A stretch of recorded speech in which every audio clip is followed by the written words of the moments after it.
for this meeting of the Planning Committee. I'm sure you'd rather be at home watching the Brexit delay. Right, item number 1 on the agenda is the evacuation procedure. We're not expecting the fire alarms to go off, so if they do, we'll treat it for real. And if we can exit the building, there's only the one door out of there, and go down the main stairs and through.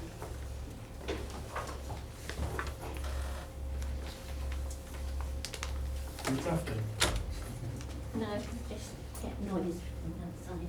And out through the front doors and meet across the road by the Yorkshire Bank. If anybody needs any assistance to get out, give us a shout, we'll make sure you get that help. It's also a timely reminder to put your phones on to silent or to turn them off. And just to let you know, as is the case with all of our meetings now, I think, the meeting will be being filmed and then relayed on YouTube in a couple of days' time.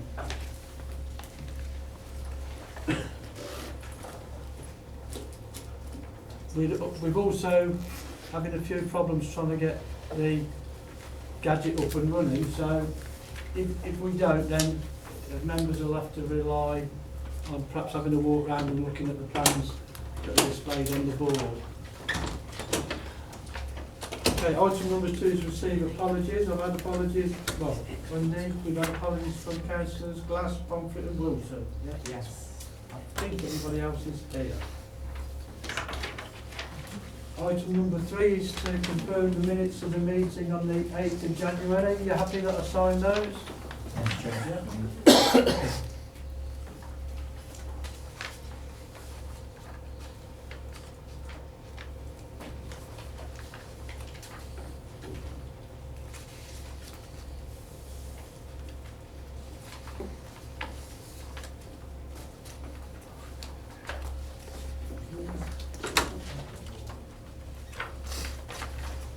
Item number 4 is to receive declarations of disclosable, pecuniary and other interests in accordance with the members' code of conduct, or when they become apparent on the agenda. Yeah. That's if it's not already listed. Yeah, it's not already listed yet. Mexel Multicultural Group, I'm the treasurer. It is listed. Is it? There's 2 sets. There's the declarations from the last meeting and then the declaration of this meeting. Oh, okay. So it is listed. Okay, thank you. Jane. Item number 5 are declarations of contact. Okay, thank you. Which takes us on to item number 6, applications for permission where the public have indicated a desire to speak. Just to run through that, if you haven't been here before, the officer will present the report. Following on from that, I'll take the agenda items and the speakers as listed. For members' information, you could just note that on item number 2, we've got an additional speaker, which is Councillor Guthridge, who's down as an objector. You'll have that 3 minutes to speak. That's in accordance with the Constitution, and I'll be strict on that 3 minutes. However, when you finish speaking, there's an opportunity for members to seek any points of clarification. It can only be to clarify something from something that you've said during that 3 minutes. Following on from that, the officers may want to add or give further information, and then once something has been moved and seconded, the matter can be debated and hopefully a decision reached. I say hopefully, on some occasions we do defer items for site visits, further information, etc. But generally speaking, we try to make the decision on the day.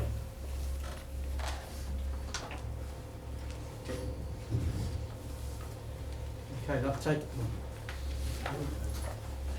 takes us on to item number 1 then, which is the land adjacent to the crematorium Eastborough Way, Nuneaton. And can I just say, Ben Sim from County Highways should have been here in case anybody needed to ask him anything. I understand he's been delayed in traffic, but as we've got speakers listed, I'm going to go ahead with it anyway, and we'll just move on. I hope that Ben comes in during during the presentations and debate. Right, we understand he's on his way. Okay. Let's have a see what's happening. I don't think it. No. Darren, if you've got a Yeah. I would just not worry too much about those. People can look at the plans if they need to. I think it's printed in the agenda everywhere. Yeah.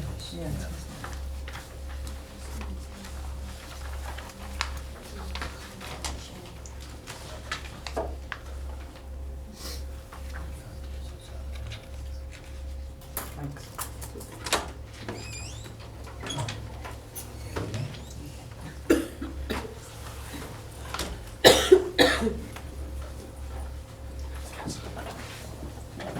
This application site is located off Eastborough Way and Heart of England Way. Outline planning permission was previously approved in August 2018 for 360 dwellings with vehicular access, including open space, footpaths, landscaping and other infrastructure. This application seeks to vary the timing of when the signalisation at Eastborough Way and the Heart of England Way is implemented, as well as when the signalised Toucan crossing at Eastborough Way will be implemented. There have been 8 objections from 5 addresses, and councillors Condarca and Welton have also requested that the application be presented to committee. The key issue to assess in the determination of this application is highway safety. From the original planning permission, condition 11 originally stated that the signalisation scheme at Eastborough Way, Heart of England Way, Townsend Drive, shall be constructed, located and laid out prior to the first occupation of the development, whilst condition 13 stated that the signalised Toucan crossing on Eastborough Way should be installed prior to the occupation of the 200th dwelling. The variation of conditions 11 and 13, the applicant now wants to change condition 11 to state that the delivery of the signalisation at Eastborough Way, Heart of England Way, will be prior to the occupation of the 100th dwelling, as well as to vary condition 13 to state that the delivery of the signalised Toucan crossing will be prior to the occupation of the development. The justification for the variation of condition 11 is based on a highway technical report that was submitted as part of the evidence from the application. The report concludes that the junction is expected to operate within capacity, either with or without the development. The report concludes that overall the junction will be capable of accommodating a first phase development comprising 100 dwellings, and this has been confirmed by the Highway Authority. The justification for variation 13. However, the Highway Authority considered that varying condition 11 alone would result in residents of the 100 dwellings not having a suitable crossing point along Eastborough Way. The highway stated that to cater for the 100 dwellings, a signalised Toucan crossing is required to enable pedestrians and cyclists safe locations to cross with sufficient time. Without such provision, there would be an increase in accidents versus motorists and pedestrians to the detriment of highway safety at this location. Consequently, an amendment was made to the application to also vary the condition 13 in relation to delivery of the signalised Toucan crossing from the 200th occupation to prior to occupation. Highways commented that this would provide a dedicated connection from the development to a signalised and safe crossing over Eastborough Way, providing a safe and well-connected and segregated public footpath and cycle path into Nuneaton town centre. The recommendation to committee is for approval, subject to the completion of a deed of variation and the conditions printed. Thank you, Darren. Michelle Constable.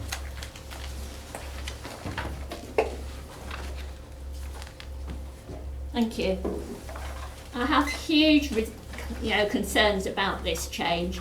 The outline permission is for vehicular access off Heart of England Way, and therefore lorries, construction traffic and everything will be accessing from Heart of England Way and therefore having to come via the roundabout. That will make the roundabout much more dangerous for cyclists and pedestrians. And yes, pedestrians do go to that area because it's actually right where the crematorium, is. If the lights were required, as a condition for the permission in the first instance, I presume this is for safety reasons and for, volume of traffic. Therefore, I don't understand why suddenly it's okay to have 100 houses occupied before you do that. The problems with the long shoot absolutely highlight the problems with doing the junctions after homes are occupied. There will be that many more cars actually using that junction. It's a hugely busy road already, Eastborough Way, and so any works on Eastborough Way will have a massive knock-on effect. If you then do those works after 100 extra homes are there, you're just adding to the issues there. So I don't think it's reasonable to have it done after the homes there. It also means we haven't got a phasing plan because we haven't had a reserved matters application for this and things. So, all right, we're going to have a toucan crossing, going across Eastborough Way for pedestrians. I don't know how cyclists are supposed to access that unless you're coming out from the housing development.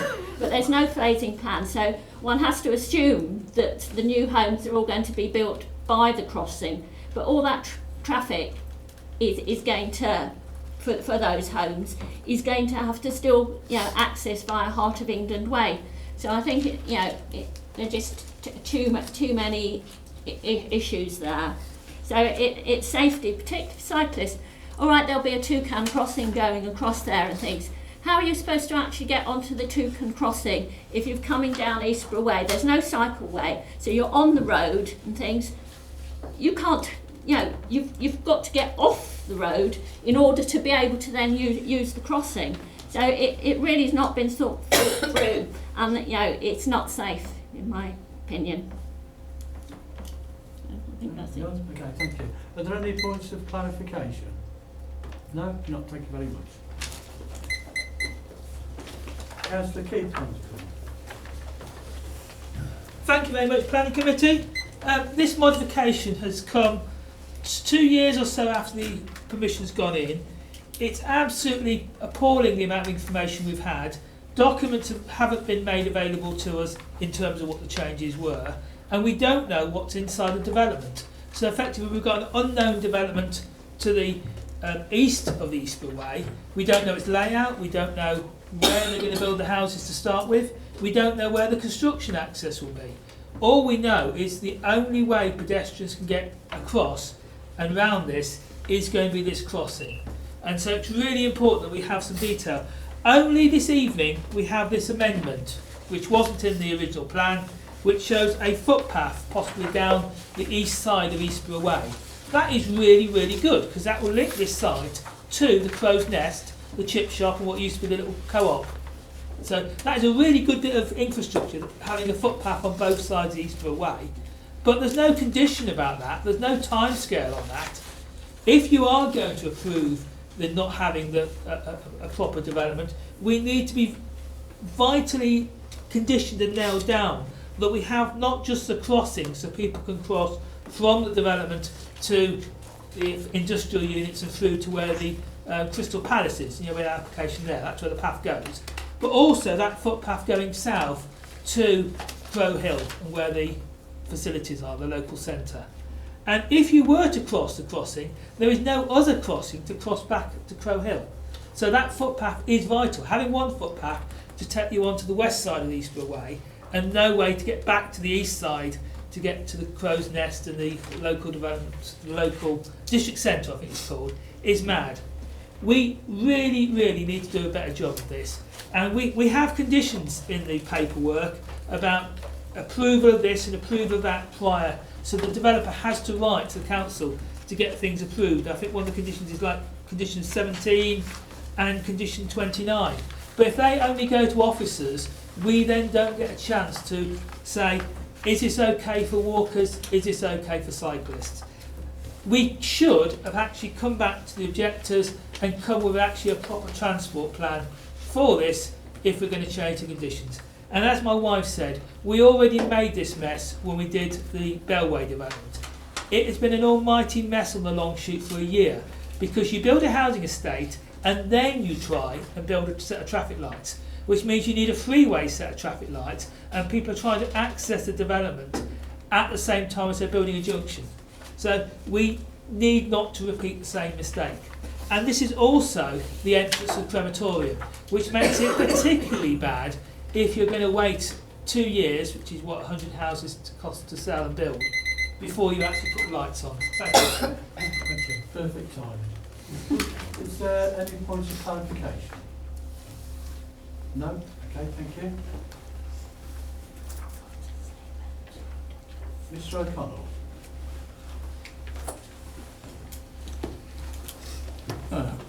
Thank you, Chair. The main reason for wanting to speak here today is simply to respond to a few points raised by those who have commented on the planning application. Apart from there's a few extra ones just made then. With the hope that this will help clarify questions over what junction improvements will be provided as part of this development scheme. First of all, my client agrees with the need to signalise the Eastborough Way Heart of England junction, which is currently laid out as a roundabout. And secondly, my client recognises that Eastborough Way is a busy road and that opportunities for safe and convenient pedestrian and cycle access across this road are needed. These 2 points are not contested.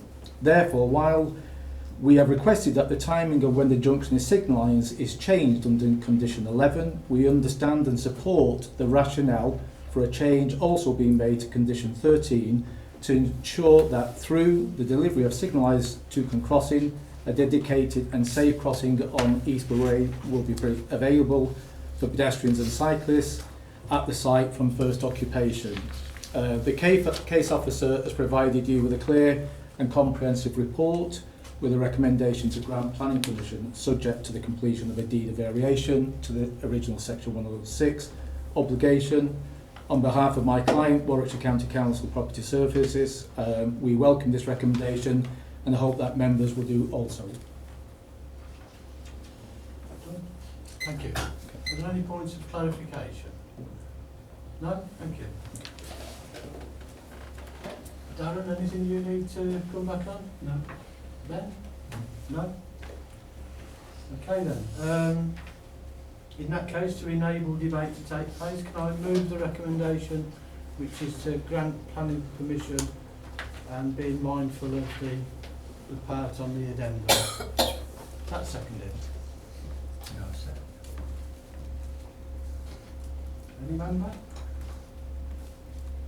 In that case, the recommendation is to grant planning permission. All those in favour of that?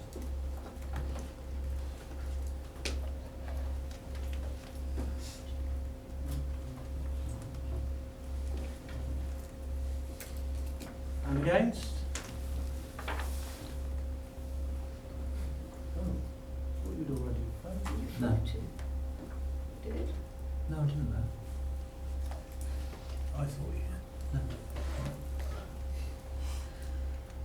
I'm going to be absolutely clear on this. I'm going to do it again because I thought I saw you. All those in favour of granting planning permission? 1, 2, 3, 4, 5. And against? 5. Okay, so that will be down to me as a casting vote, so that application is approved.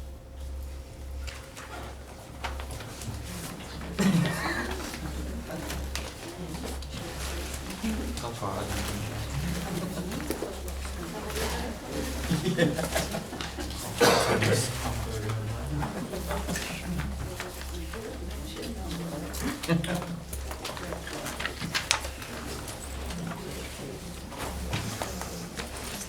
It's the next one. we can turn to item number 2 then.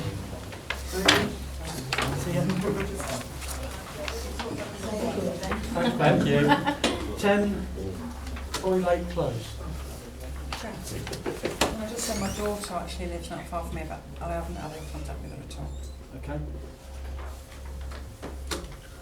This application is at 10 Lake Close and is for a first floor extension to the front and rear and a ground floor extension to the rear. There has been one objection and a petition with 12 signatories. Notwithstanding the objections received, this application is being reported to committee at the request of Councillor Guttridge. The key issues to assess in the determination of this application are the impact on residential amenity and the impact on visual amenity. The proposed extension will not come forward of the principal elevation. The existing roof will change from a cat sliding roof to a more conventional first floor and gable frontage. The existing front bedroom will also have a gable roof above. You mind if I stand up? This is the, can you see the reports? Can you see from your report? I want to go through these points.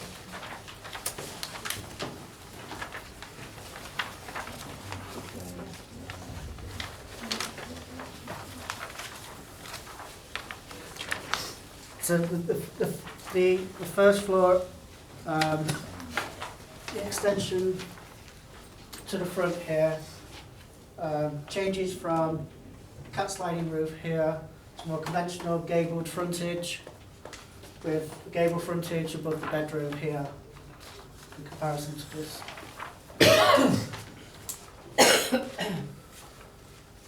The side elevation here, from the side elevation you can see the extension coming from the rear over here to the front and the first floor, with the proposed rear garage being profiled coming out 2.6 metres over here. And again with the rear elevation here, the changes go from a cat sliding roof to a more conventional gabled first floor and roof. The extension here goes across the width of the property and comes out some 2.6 metres with a height of approximately 3.4 metres at the highest point.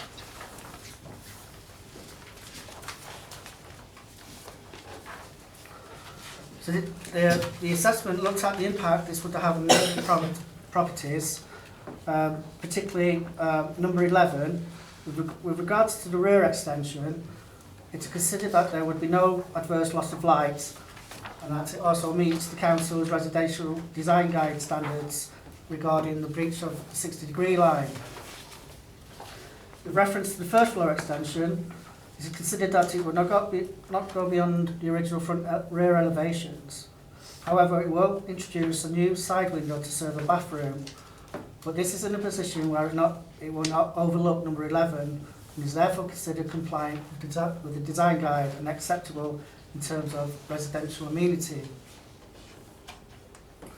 Regarding the impact on number 9, the proposed single-storey rear extension runs along the boundary with this neighbour.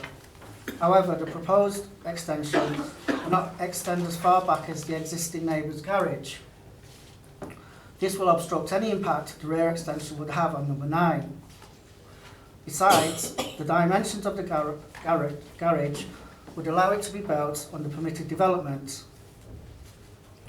In relation to the first floor extension, there will be no windows facing number 9, although there will be a non-habitable room first floor window at number 9 that faces the applicant's property.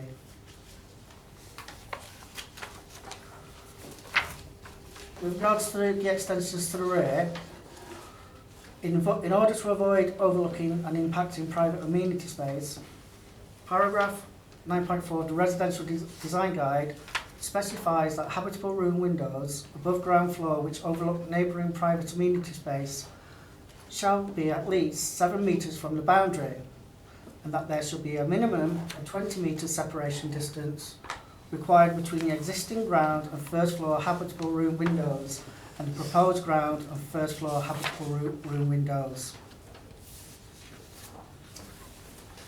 The distance between the first floor extension to the rear garden fence of the properties at Hathaway Drive is approximately 21 metres and 30 metres to any habitable room windows at ground or first floor, well within the recommended distances in the design guide.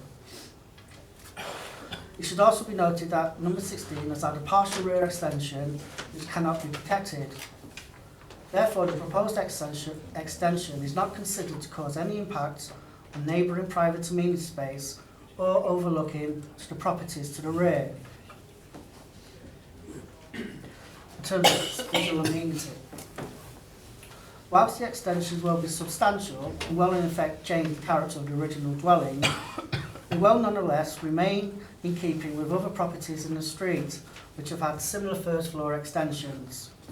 Consequently, it is considered that the extension will not detrimentally affect the character of the street scene and surrounding area. Additionally, it is proposed that the materials will match as close as possible to the original materials. It is therefore recommended to committee to approve the application subject to conditions printed. Okay, thank you, Darren. Ms Harvey.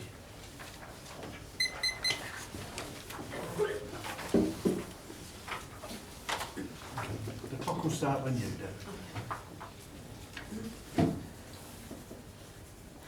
We purchased our home to the rear of the applicant 2 years ago primarily for the high level of privacy offered in the main living areas of the house. We vehemently oppose the plan to extend for the following reasons. Impact on health. Due to diagnosed mental health conditions, it is of utmost importance that our home offers peace, quiet and seclusion to enable the successful management of my conditions. The proposed extension will undoubtedly influence this and further threatens to jeopardise my health and welfare, as we would be forced to make changes to our own property to mitigate the direct views of residents into our living room, bedrooms and garden. Loss of natural light. As a sufferer of the well-documented seasonal affective disorder, the amount of natural light available to me within our property and our garden is exceedingly important. We believe the proposed changes in aspect and profile to the applicant's property will detrimentally affect our natural light receipt in the winter months. The proposal is not in keeping with area. As per the council notes, the extension seeks to change the character of the property, which is not in keeping with the existing property. So I've already highlighted one of the main reasons for the purchase of our home was because it backed onto a dormer bungalow without first floor rear windows. We acknowledge the council has referred to the residential design guide and has recommended approval based on material facts. However, we disagree that a fair and reasonable decision can be made purely based on the measurements of land between two properties without further visiting the other properties affected. As detailed in the agenda notes on page 27, there's a level difference in ground between the applicant's property and ours. Whilst not considering it another storey higher, we feel it should be acknowledged that the variance in land level makes a big difference. It will mean the applicant's property would appear larger and more overbearing to us. It's also documented the extension seeks to increase the size of the existing property by almost the whole floor level. We request that consideration is paid to this statement when the same report details the plan as not impacting upon the privacy of rear neighbours. It surely goes without saying that if you change the complete aspect of a slope-proof bungalow to that of a large three-bedroomed house, then it will without doubt affect those neighbouring and even more so if situated on lower ground. Since our initial opposition, we've gained an additional 11 signatures from further 6 properties which support our views. Many of these signatories have visited our property and readily agree with the detrimental impact this poses to us, both in relation to light and privacy. We hope the information is provided offers some insight into how impacted this plan proposes to be to us. And whilst we may be the only neighbour response, this is because we're the property most detrimentally affected. Okay, thank you. Are there any points of clarification? No, okay, thank you.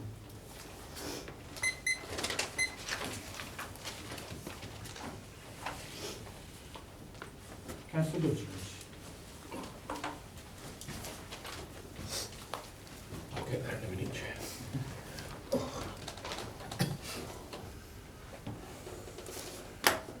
Thank you.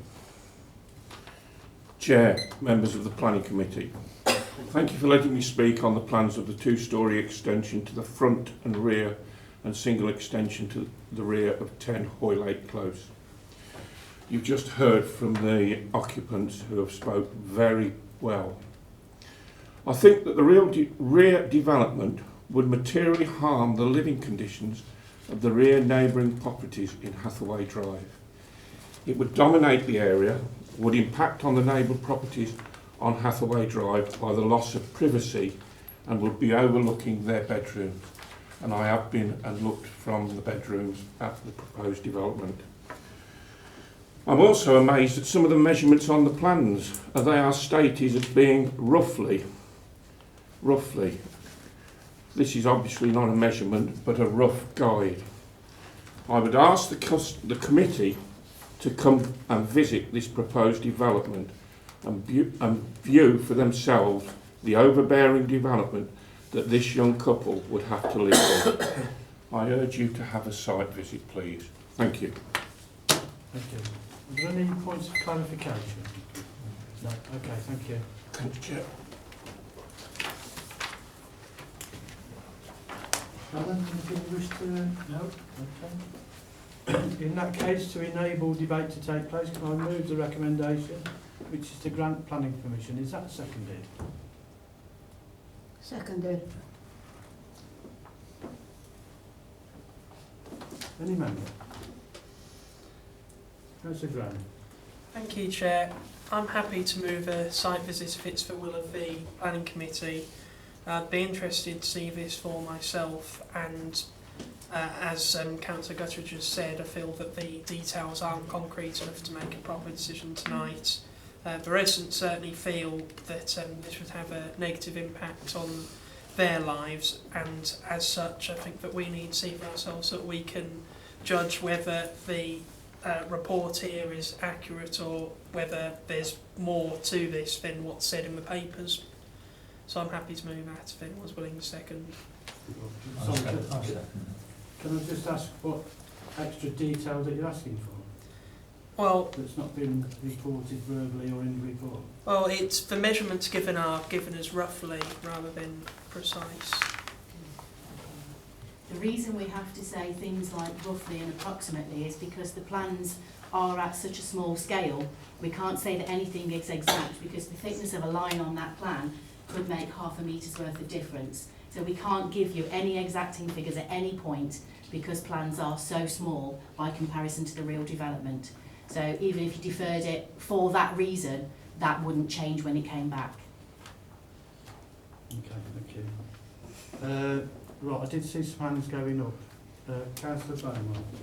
Chairman, I tend to support a site visit because I can't see in the information presented the proposed new outline of the building.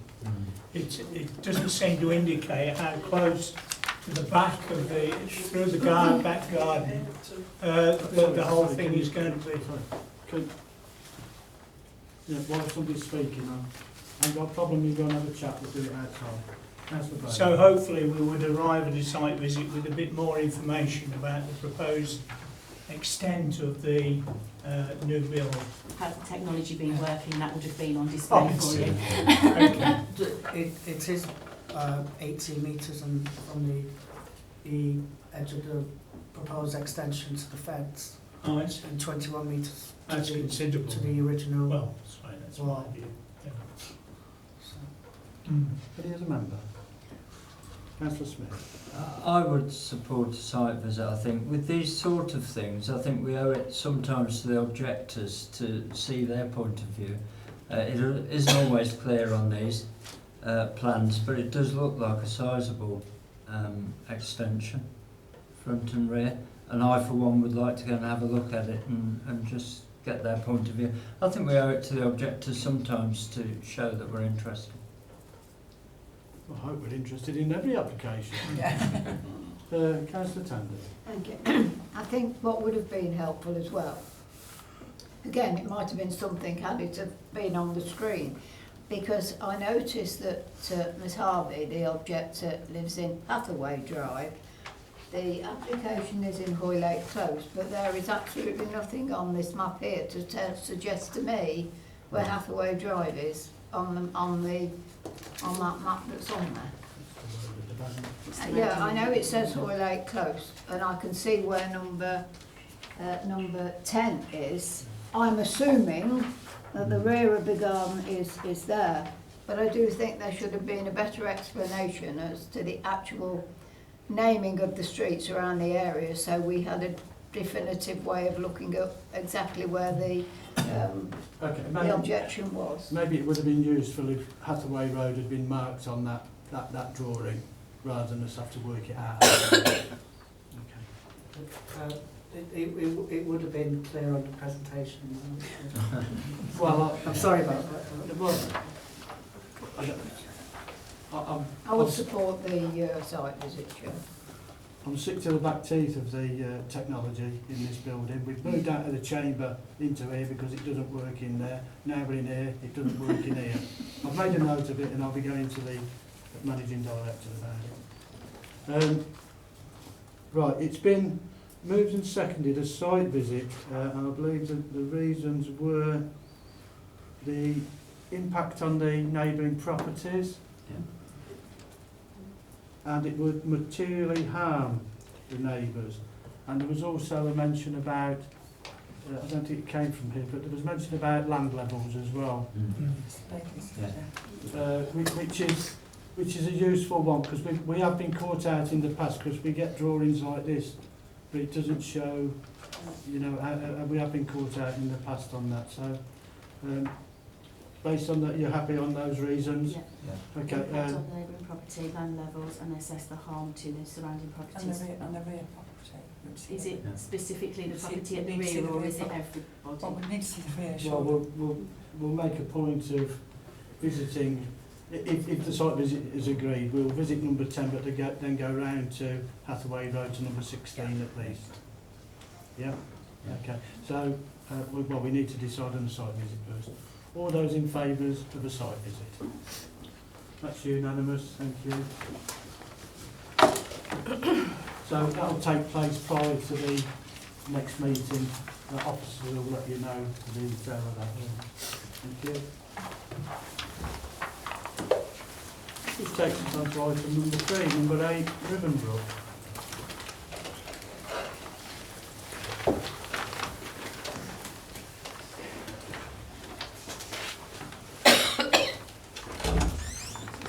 Chair, can I just say hello to my husband? At the start of this week, we haven't spoke about this either. I haven't seen him for 8 days. Not your phone then. Anyway, Darren. This application is to fell to near ground level a lime tree of Tree Preservation Order 11/97 with no replacement tree to be provided. Notwithstanding the letters of support received, this application is being reported to committee at the request of Councillor Sargent. Some background to this application. Councillors may recall previously granting permission to fell the tree last August, as it was considered that the public amenity value of the tree was of little benefit, subject to the provision of a replacement tree.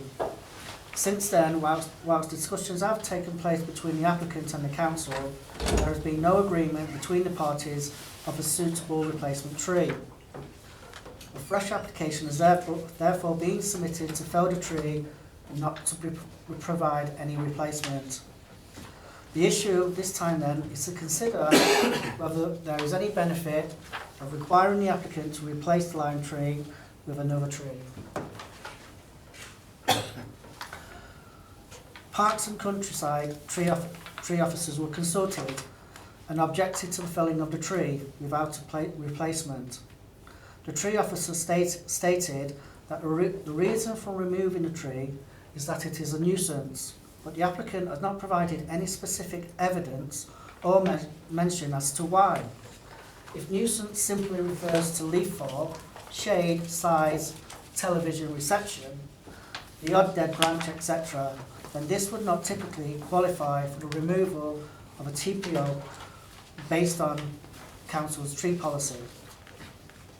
Nonetheless, the tree officer also stated that if other reasons can be given and specifics mentioned, then this would help with clarification, and it may be possible in this instance that a replacement tree might not be required. In comparison with the existing tree, any replacement tree would be far less mature, much smaller, and bearing in mind the screening nature of the trees and shrubs along the railway embankment, it would provide little, if any, visual amenity from public views from Riversley Park. It has therefore been considered that, as members have already considered the felling of the tree is acceptable, and due to the location of the tree, it seems unreasonable to request a replacement tree. It is therefore recommended to committee to approve the felling of the lime tree without a replacement.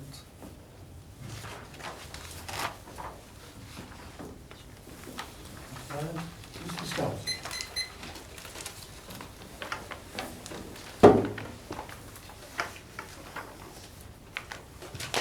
Thank you, Chair, for this opportunity to speak.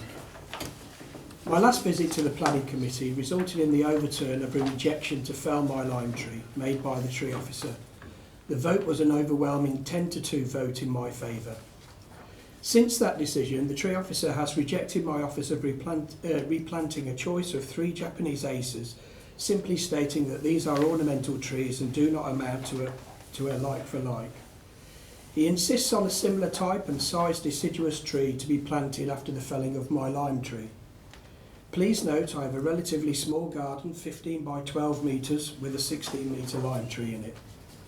Why would I go to the trouble and expense of having a nuisance tree removed only to have another nuisance tree to take its place in a relatively small garden? May I remind you that the original TPO was placed on my lime tree whilst the houses in Ribbonbrook were being built because of the amenity value. The houses have been in existence for 21 years and the TPO still remains on my tree. The tree is now only visible by my immediate neighbours, so it serves no amenity value to the public. My neighbours and I have suffered enough from the mess and damage caused by the tree over 21 years and urge you to approve the planning application for a removal of the tree, removal of the TPO and no replacement tree to be planted. Thank you, Chair. Are there any points of clarification? No. Okay, thank you. Councillor Sargent. Thank you, Chair. I'll be very quick. I just wanted to really sort of thank the planning, the council planner to put this recommendation forward that the consent be granted. Just adding to what Mr. Skelton said, it's a fairly big tree in a quite small garden. It doesn't serve really any amenity to anybody, not even the residents, the neighbours either side. It just causes a nuisance. It's lifted some slabs up, etc., etc. There's nothing at the back of the property. There's a river there. It's up an embankment to the railway track. So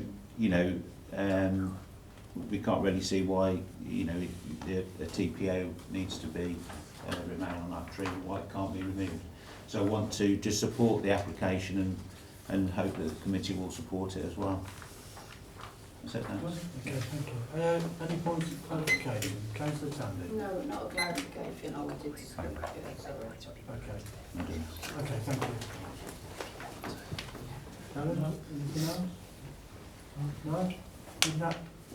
Could I have clarification, please? What? Is that okay? Clarification? Yeah. Yeah. Right, Sorry. I'm sorry. Well, if you do it through me, I know what's happening then. Yeah. So I did ask if anybody had got any. Yeah. Councillor Llewellyn now. The TPO that is on the tree, how old is that TPO?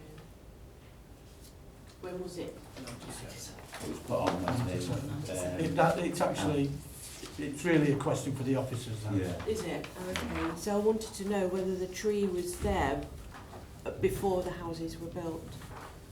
Yes, it was. Yes. It was, but we can do, That's for during the committee stage, really. Oh, right. And we'll clarify when the TPO is put on as well. Right. To enable debate to take place, can I move the recommendation, which is to grant consent for the felling of the tree? Is that seconded? I'll second that. Oh, we're all... I only moved it to enable debate to take I place. Right, Councillor Llewellyn Nash, you wanted to know when the TPO was put on and whether the tree was there prior to the build. Yes, please. Yes, the TPO was put on in 1997. I actually dealt with the planning application for this development, so was instrumental in getting the TPO on. And yes, the trees were there before the development was constructed. Thank you. Councillor Tanbury. I can recall this application coming to planning committee, and I recall the comments that were made by elected members. I don't think I agree with the comments that have been said by our tree preservation people, because to me a lime tree is a nuisance, where, especially a large one, no matter where it is, because of the problem you have when it starts shedding its leaves and everything else it sheds. And a large lime tree in a small garden must be, I would have thought, it's not something I'd want in my garden anyway. So I absolutely 100% support this. It is a shame that we're losing a tree, but under the circumstances I would support the recommendation, Chair. Okay. Anybody else? No? The recommendation is to grant consent for the felling of the tree with no replacement tree being provided. All those in favour of that? And against?